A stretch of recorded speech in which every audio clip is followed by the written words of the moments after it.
Good morning sir. ఎప్పుడు వచ్చారు sir? 7 గంటలకి. అంత పొద్దున ఎందుకు వచ్చారు సార్? నేను లేనప్పుడు మీరు అందరూ ఎలా ఉంటున్నారో చూద్దాం. అందరూ చాలా డిసిప్లిన్ గా ఉంటారు సార్. సార్ ఇదేంటి సార్ కొత్తగా?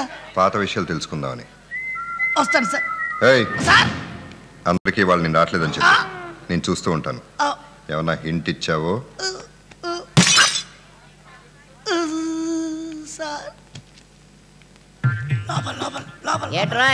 ఏటి ప్రోగ్రాం?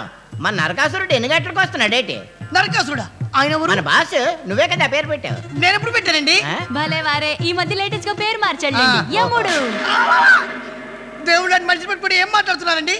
అది సరే గాని మన హిట్లర్ కి సన్మానం చేస్తే ఎలా ఉంటుందో మిమిక్రీ చేస్తావు కదా, ఏది ఆ ఐటమ్ ఒకసారి చెయ్యి. గొప్ప వాళ్ళను ఆరాధించే వాళ్ళని కానీ అనుకరించకూడదు. ఏట్రాయ్, మన టైం బాంబ్ గురించి ఎప్పుడు మాట్లాడినా టైగరు, అనకొండ, డైనోసార్ అని డిస్కవరీ ఛానల్ లో యానిమల్ పేర్లని చెప్పేవాడివి.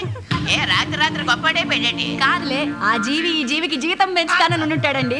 ఆ ఇచ్చిన జీతం ఇడ్లీలకే చాటం లేదని మొన్న నానా వెరైటీ తిట్లు తిట్టాడు. ఎదురు ఒకసారి రిపీట్ చేయ వింటాను. అది కాదు గాని హిట్లర్ మిమిక్రీ చేయమన్నా. ఏటో తిట్లు అవే. వద్దు సార్, సన్మాన ప్రోగ్రామ్ చేస్తా. ఓకే కానీ మన కేకే గారిది మామూలు శుభ్రత కాదు, మహాశుభ్రత. టిఫిన్ చేసేటప్పుడు చేతులతో పాటు ఇడ్లీ కూడా కడుక్కొని తింటారు. ఇడ్లీ ఏంటి, సాంబార్లు కూడా కడుక్కున్న రకం. అర్జెంట్ గా బిరుదు సన్మానం చేసేది. కానీ బిరుదు ఏంటంటే క్లీనింగ్ కింగ్. అమ్మయ్య, అదేం బిరుదు? బిరుదు ఇస్తే బుర్ర తిరిగిపోయినట్టు ఉండాల. అవును. పరమ శుభ్ర చక్ర ఎలా ఉంది? అబ్బో, ఎదురు ఒకసారి పరమ శుభ్ర చక్ర.